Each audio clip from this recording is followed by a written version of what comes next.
They came for us with fleets as vast as the stars, glittering warships tearing through the blackness of space like knives.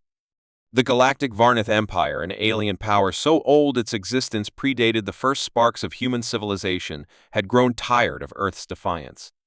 Humanity had refused their demands, rejected their ultimatums, and now they sought to erase us from existence. The war hadn't been a fight. It was a massacre. They smashed through colonies, obliterated outposts, and left planets burning like torches against the endless dark. To them, we were insects, a stubborn, crawling nuisance. But like all conquerors drunk on their own power, they made one fatal mistake. They underestimated us. The last stand wasn't planned.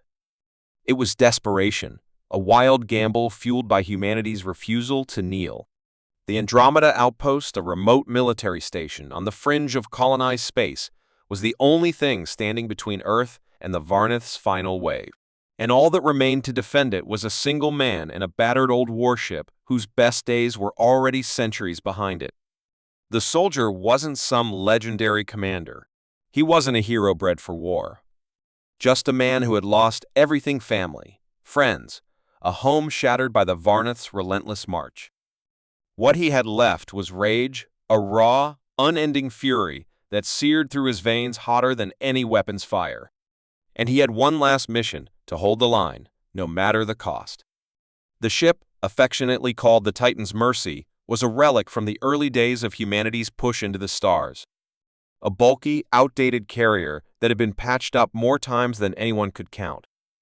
Its hull bore scars from battles long forgotten, its systems glitching and frayed. But for all its faults, it was armed to the teeth. And in the hands of someone willing to push it beyond its limits, it could still be a monster. He piloted it alone, his fingers dancing over the controls as the sensors lit up with enemy signatures. Hundreds of ships, all converging on Andromeda Outpost like a tidal wave of steel and fury. He didn't even have time to count them all. The Varnith had sent everything. It was overkill. They wanted to crush whatever resistance remained with the kind of force that would leave humanity's spirits forever broken. But the man wasn't afraid. Fear had been burned out of him a long time ago. Now, there was only the mission.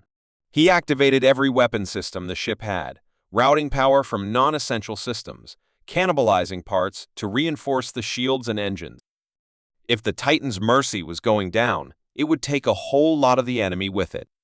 The first wave hit like a storm, fighters swarming toward him in perfect, merciless coordination. Missiles streaked through the void, plasma bolts cutting through the darkness. The Titan's Mercy roared back, cannons spitting fire, railguns hurling metal slugs with the force of meteors. Explosions rippled through the swarm of alien ships, their formations breaking apart in confusion. But for every enemy he tore apart, 10 more took their place. The ship's hull groaned, systems sparking as damage reports flooded the console. Still, he pushed forward, driving the Titan's Mercy into the heart of the enemy's armada like a blade. His fingers moved faster, his mind racing to stay ahead of their attacks. Every maneuver, every counterstrike, was a heartbeat away from death. Then, just as his shields threatened to collapse, his sensors picked up something new. A signal. One he hadn't expected. One that shouldn't have been there. A human signal, coming from deep within the Varnith's flagship. His breath caught, eyes narrowing as he processed the impossible. Was it a trap? A mistake? Or was someone else fighting back from the inside, just as he was doing out here? He had no choice but to find out. And as the Titan's Mercy tore through the enemy ranks, the man made his decision. He was going in. He couldn't shake the thought. A human signal coming from deep within the Varnith's flagship. It was absurd. Every report had confirmed the same grim reality. All Allied ships had been wiped out. No survivors. No reinforcements. Just him and the Titan's Mercy, fighting a battle already declared lost. But the signal pulsed steadily on his display, flickering like a heartbeat refusing to die. And it was broadcasting an old military code, one only Earth's forces would use. Someone was alive out there. The ship shuddered as another barrage struck its hull, alarms wailing in protest. He patched up the shields, diverting power from the already strained engines. The Titan's Mercy groaned under the pressure, its frame creaking like it might splinter apart at any moment. But the man ignored it. He had survived too many battles to back down now. He sliced through the Varnith's defensive line with brutal precision, weaving the ship through gaps that should have been impossible to navigate. Explosions bloomed in his wake, ships breaking apart like shattered glass. But his focus remained locked on that signal. The distance closed rapidly, the coordinates guiding him straight toward the enemy's largest ship. It wasn't just a command vessel. It was a fortress larger than any station humanity had ever built. Its silhouette cut through the darkness like a mountain of metal and fire, bristling with weapons that could tear entire fleets apart. And he was flying straight toward it. The Varniths swarmed to intercept him, fighters and cruisers flanking his ship in desperate attempts to force him off course.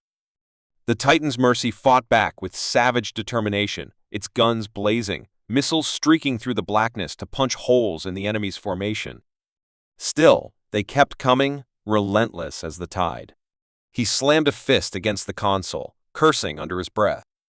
This wasn't just madness, it was suicide. The signal had to be some kind of trick, a lure meant to drag him into the Varnith's jaws. But something deeper kept him going, a stubbornness that refused to let go of even the faintest glimmer of hope. The code had been military, but not just any code. It was one he recognized, one used by special operations teams, the kind that handled missions kept off the official records, the kind that involved deep infiltration and sabotage. If someone had made it onto that flagship, if they were still alive and fighting from within, then the battle wasn't over. Not yet. But as he drew closer, the enemy's fire intensified. The Titan's Mercy trembled, warning lights flashing as systems began to fail under the unending assault. Hull integrity was dropping. Ammunition was running low. The shields were little more than a flickering haze, struggling to absorb each new hit. He pushed the engines harder, feeling the strain rattling through his bones. Sweat trickled down his face, his hands cramping from the constant, frantic adjustments. Still, he kept the ship aimed straight at the flagship, refusing to veer off. The Varnith forces tightened their formation, trying to box him in. They knew where he was headed, and they weren't about to let him reach his target.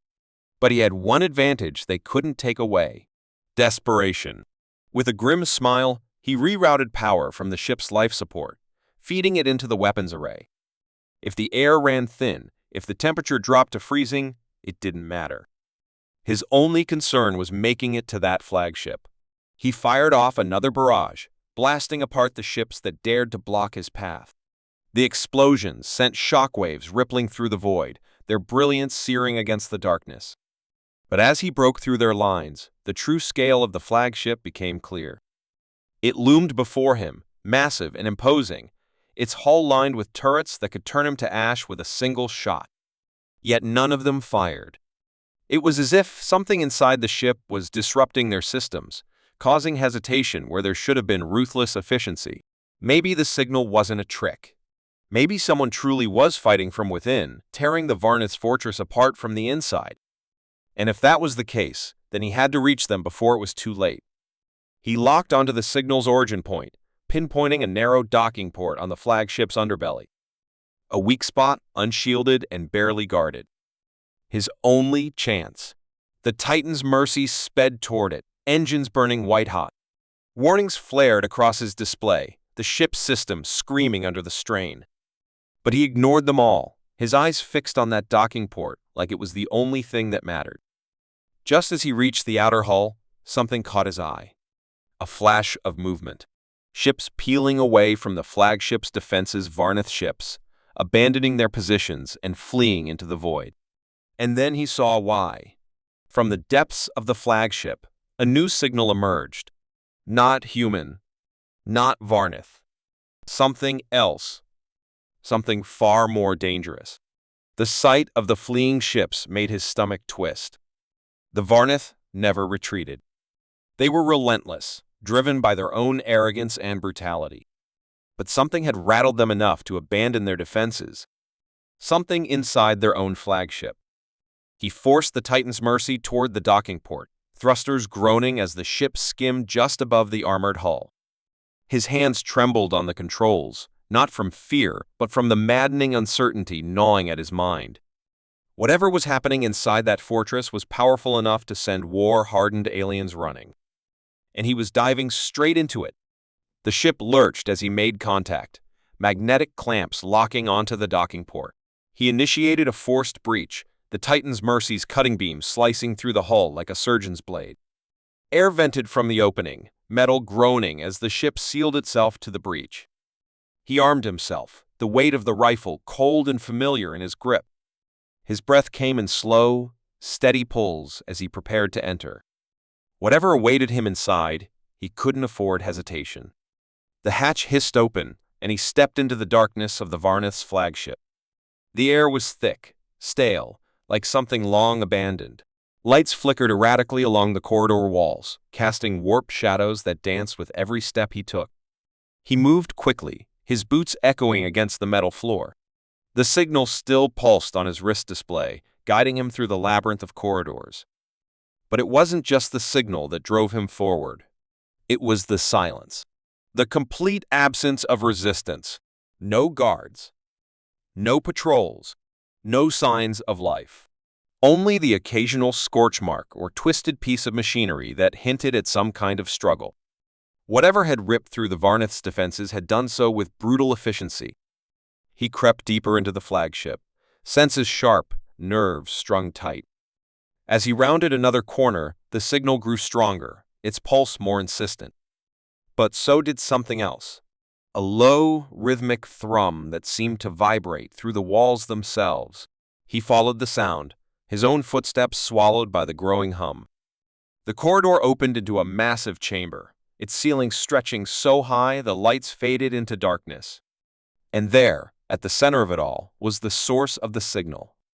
A cell, reinforced with layers of energy fields and metal plating, designed to contain something of immense power. But what caught his attention wasn't the cell itself. It was the figure trapped inside. A human woman, bruised and bloodied, her eyes burning with a defiance that defied everything around her. She looked like she had been through hell and back, but she was alive.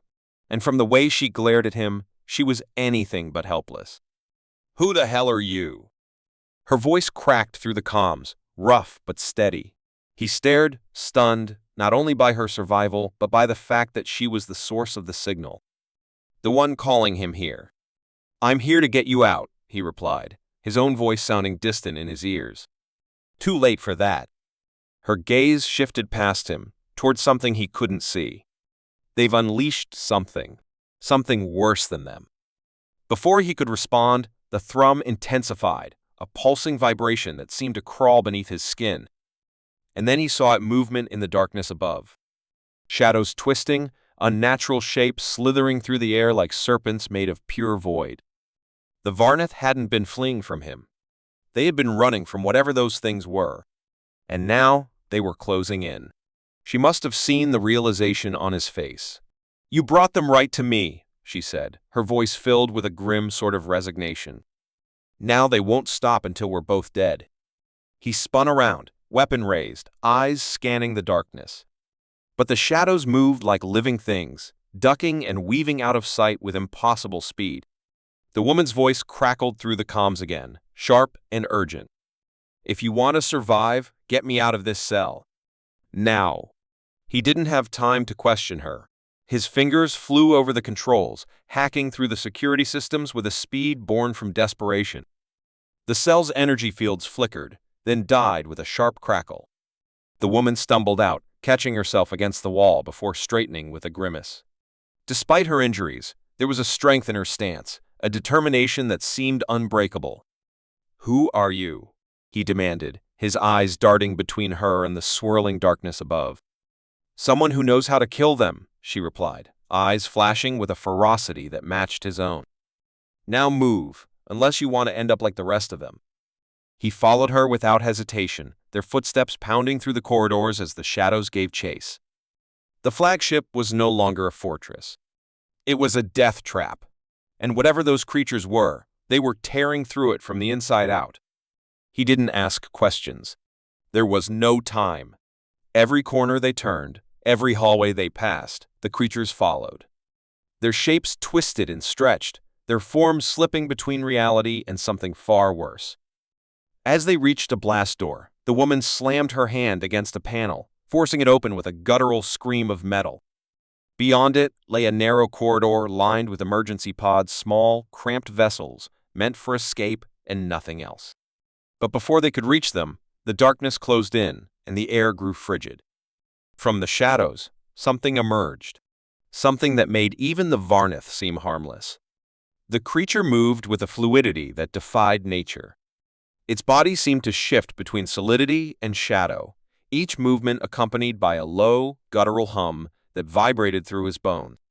It was massive, too large to be contained by any corridor, yet somehow it slid through the air like a predator on the hunt. He fired his weapon, blasts of energy tearing through the darkness. But the thing barely flinched. The shots passed through it like it was made of smoke, only for the creature to reform itself, its shape twisting into something even more monstrous. "Stop wasting your ammo," the woman snapped, her voice cutting through the chaos. "It won't do anything to them. They're not flesh and blood." "What are they?" he shouted, his eyes locked on the shifting nightmare creeping closer. "Manifestations of their own technology," she said, her breathing labored but her gaze fierce. "Weapons they created to guard their most valuable secrets." But something went wrong. They lost control. He glanced at her, disbelief battling with the terror clawing at his chest. "Then how do we stop them?" She didn't answer. Instead, she grabbed his arm and pulled him toward the emergency pods, her grip strong despite the injuries she bore. The shadows swarmed behind them, their whispers turning into a maddening chorus that gnawed at his mind. He could feel the air growing colder, the darkness thickening around them like a living thing. Every step was harder than the last, like the ship itself was trying to pull him down. They reached the emergency pods, the narrow vessels stacked like coffins along the walls. She slammed her fist against a control panel, and one of the pods hissed open. "Get in," she ordered, her voice strained but unyielding. "What about you?" he fired back, even as his eyes darted to the approaching darkness. The creatures were closing in, their forms coiling and stretching like serpents made of pure night. "There's only one pod functional," she snapped. "The others are dead. Get in or you die here." Her words hit him like a punch to the chest. He hesitated, his gaze flicking from her to the creatures that now filled the corridor, their eyes or whatever served as their eyes gleaming with a hunger that went beyond mere malice. "What happens if you stay?" he demanded, his voice breaking. She laughed bitterly, the sound laced with pain. "I die. But at least one of us makes it out." He shook his head, the defiance burning through him. "No. We both get out. There has to be a way." Her expression softened just for a moment, but the desperation in her eyes only deepened. "You don't understand. This isn't just about escaping. It's about stopping them. They're not just hunting us, they're feeding off the ship's systems. The longer we stay, the stronger they get." He glanced over his shoulder. The creatures were mere feet away now, their forms writhing and hissing like something torn from a nightmare. "What do we do?" he asked, his voice a hoarse whisper. "We need to overload the core," she said, her words tumbling out in a frantic rush. "It's the only thing powerful enough to wipe them out. But it has to be done manually. From here." He stared at her, the weight of her plan sinking in like a blade to the gut. "You mean you have to stay?" She nodded, her eyes never leaving his. "I can keep them occupied long enough to trigger the overload. But you have to get out before it happens." The words felt like shards of ice in his throat. He wanted to argue, to fight against the reality of it. But the creatures were closing in, their tendrils already brushing against his legs, cold and unforgiving. "Go," she urged, her voice raw. "If you stay, we both die." He looked at her, the fierce determination in her gaze, the resolve that had kept her alive against all odds. But it was her next words that hit him harder than anything else. "They'll tear through humanity next if we don't stop them. You have to warn Earth. Tell them what's coming." Before he could respond, she shoved him into the pod, her strength catching him off guard. The hatch slammed shut, the locking mechanisms engaging with a finality that sent panic ripping through him. Through the small viewport, he saw her turn away, facing the encroaching darkness with a weapon in her hand and a fire in her eyes. The pod launched, rocketing away from the flagship with a violent shudder. His view of the woman and the creatures was swallowed by the void as the vessel hurtled toward the safety of open space. But even as the ship's remains faded into the black, her words echoed in his mind. He hadn't just stumbled into a war. He had stepped into something far worse. And now, Earth was at risk. As the pod drifted further from the wreckage, the distress signal cut off abruptly. And then came the explosion. A blast so bright and fierce it painted the darkness in shades of white and red. But even as the light faded, he knew it wasn't over. Whatever those creatures were, they weren't done hunting. And now, they knew exactly where to find him. The silence of the pod was overwhelming. Only the steady hum of its systems broke the quiet, but even that felt fragile, like it could cut out at any moment and leave him adrift in the darkness. He tried to steady his breathing, but the panic kept clawing at him. The explosion had been fierce, a final act of defiance from the woman who'd stayed behind. But even now, staring at the nothingness beyond the viewport, he couldn't shake the feeling that something was terribly wrong. He activated the pod sensors, desperate for any sign of pursuit. The readings came back clear, no hostile entities detected. Just a scattering of debris drifting aimlessly in the void. But that didn't bring him any comfort, because it was too clean, too quiet. The creatures weren't just technological nightmares, they were part of something larger, something he couldn't fully grasp. And now, the longer he drifted, the more it felt like he'd walked straight into a trap. As he scoured the controls, his eyes locked onto the communication relay. The distress signal he'd sent to Earth hadn't gone through. The coordinates were scrambled, the signal bouncing uselessly between dead satellites and fractured arrays. It was as if the creature's influence had extended beyond the ship, infecting his own systems. His stomach twisted. If they had corrupted the pod's systems, then he wasn't just adrift, he was compromised. And whatever they were, their reach was far longer than he'd ever imagined. A sudden jolt rocked the pod, sending him slamming against the side. Red lights flickered across the console, warning of an external breach.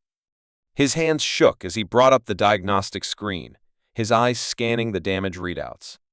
There was something latching onto the pod, clinging to it like a parasite. He brought up the external cameras, his heart plummeting when he saw the tendrils. They were thinner now, less substantial than the creatures that had hunted him through the ship's corridors. But they moved with the same unsettling grace, slithering over the hull as if searching for a way inside. He tried to fire the pod's meager defenses, but the controls were sluggish. The system responded like it was fighting him, every command delayed or outright ignored. It wasn't just the creatures hunting him. It was the pod itself.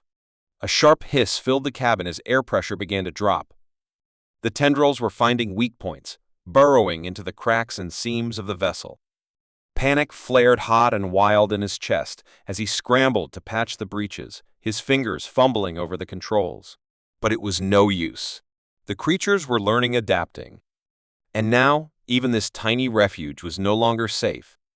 His thoughts raced, searching for options.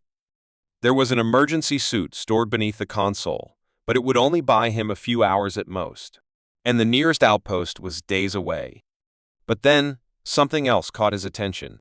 A faint signal pinging through the static, weak but unmistakable. It wasn't from Earth, and it wasn't human. He tapped into the signal, his pulse hammering as a distorted voice crackled through the speakers. The language was unfamiliar, but the urgency in the tone was unmistakable. The creatures weren't just hunting him. They were hunting something else, someone else. He forced himself to focus, his mind racing through the possibilities. If another ship was out there, then he might not be as alone as he thought. But what if the signal wasn't friendly? What if the creatures weren't the only danger lurking in the darkness? The pod shuddered again, the tendrils tightening their grip. The air was growing thinner, the temperature dropping fast. But his mind was already churning with a new plan. If he could reach the source of the signal, maybe, just maybe, he could turn the tide. Find a way to fight back. But there was no guarantee it would lead to salvation. For all he knew, it could be another trap. Or worse, something far beyond his ability to comprehend. With trembling hands, he altered the pod's trajectory, guiding it toward the distant coordinates where the signal originated. The tendrils clung to the hull like leeches, their presence a constant reminder of just how close he was to losing everything. The voice crackled through the speakers again, still distorted but clearer now. Words that sounded like a warning, or maybe a plea for help. He didn't know which possibility terrified him more. The pod hurtled through the darkness, drawn toward the unknown. And as the signal grew stronger, he couldn't shake the feeling that he was heading straight toward something far worse than the creatures he'd just escaped. The signal grew stronger with every passing moment, its broken message pushing him forward despite the cold tightening around his chest. The tendrils clung stubbornly to the hull, their presence a creeping infection he couldn't shake. But the coordinates were locked in, and he refused to let anything tear him away from his last shred of hope. The closer he drew to the signal's origin, the more his sensors picked up fragments of ships, debris fields, spread like shattered constellations. Whatever had happened here, it had been brutal. And recent. He adjusted the pod's scanners, sharpening the readings. His breath caught when he saw the shape of a sleek, angular ship hidden within the wreckage. It was like nothing he'd seen before, its design unfamiliar, but unmistakably advanced. And most importantly, it was still intact. He made his approach, eyes locked on the vessel's hull. The tendrils were twitching now, recoiling like animals sensing a predator. His pod rattled under their grasp, but they seemed more interested in keeping him away from the ship than destroying him outright. As if they were guarding something. He docked with the vessel, forcing the emergency hatch open with a strength born of desperation. The airlock hissed as he entered, gravity stabilizing beneath his feet. The corridors were dimly lit, the air thick with a strange metallic scent. But it was breathable. And it was safe for now. He pushed deeper into the ship, the faint hum of power systems guiding him through the darkness. Every corner he turned felt like stepping into a trap, but his resolve pushed him forward. This ship was his only chance. Whatever message had been sent, it had been meant for him. At the heart of the vessel, he found the control room. Screens flickered with alien symbols, their meaning lost to him, but the urgency was clear. The signal wasn't just a call for help. It was a warning. His fingers danced over the unfamiliar controls, his mind racing as he tried to piece together the ship's purpose. The logs were encrypted, the data locked away behind layers of security. But something was broadcasting. He accessed the transmission feed, his breath catching as a holographic display flickered to life. The image was distorted, but the figure was unmistakably human. A woman's voice broke through the static, her words fractured but laced with determination. They're evolving. Spreading. The war's already begun. We're the last line. If you're hearing this, you're all that's left. His mind reeled, trying to process what he'd just heard. This wasn't just an invasion. It was something far more sinister. And humanity was already losing. The tendrils had been chasing him for a reason. Not just to eliminate him, but to stop him from reaching this ship. From uncovering the truth. He turned to the main console, fingers shaking as he activated the ship's weapon systems. The energy readings were off the charts, the firepower beyond anything humanity had ever wielded. But even as the controls hummed to life, something was wrong. A new signal flashed on the screen, warning of an imminent collision. He looked through the viewport and saw them hundreds of ships swarming toward him like a living storm. They had tracked him here. Or worse, they had lured him here. Panic clawed at his chest, but he forced himself to focus. If the woman's message was right, then this ship was meant to be humanity's last hope. A weapon designed to end the nightmare before it spread any further. He activated the engines, feeling the power surge through the hull. The alien ships were closing in, their weapons charging. But he wasn't going to let them take him. Not now. The ship rocketed forward, tearing through the blockade with a ferocity that left him breathless. The weapons systems fired with devastating precision, cutting down the enemy vessels before they could even react. But then the console flared red. Another warning, something deep within the ship's core. A power surge, building beyond control. He frantically scanned the readouts, trying to make sense of the chaos. The energy source was unstable, its output climbing with every second, and the ship's systems were already locked into a final command one he hadn't initiated. A desperate message blinked on the screen, the woman's voice echoing in his mind. "If you're hearing this, you're all that's left." And then he understood. The ship wasn't just a weapon. It was a failsafe. A last, desperate gambit designed to destroy the enemy at all costs, including himself. The power surge continued to climb, the ship's hull trembling as it prepared for detonation. His hands shook as he searched for a way to shut it down, to stop the inevitable. But the system wouldn't listen. The command had been locked in long before he'd ever stepped foot aboard. And the creatures outside were closing in, their presence like shadows blotting out the stars.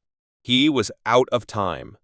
And the only question left was whether he would go down fighting, or if there was still a way to turn the nightmare to his advantage. As the ship's core reached critical mass, his gaze locked onto one final option, an emergency override buried deep within the console systems. His fingers moved on instinct, desperation fueling his every action. The screen flashed, and for a brief moment, hope flared in his chest. But then, the entire ship lurched, the power levels spiking beyond anything he'd seen before. Everything around him blurred, the console's lights fading as the ship trembled violently. And just as darkness closed in, he felt the unmistakable pull of something else, another force, reaching for him from the depths of the void.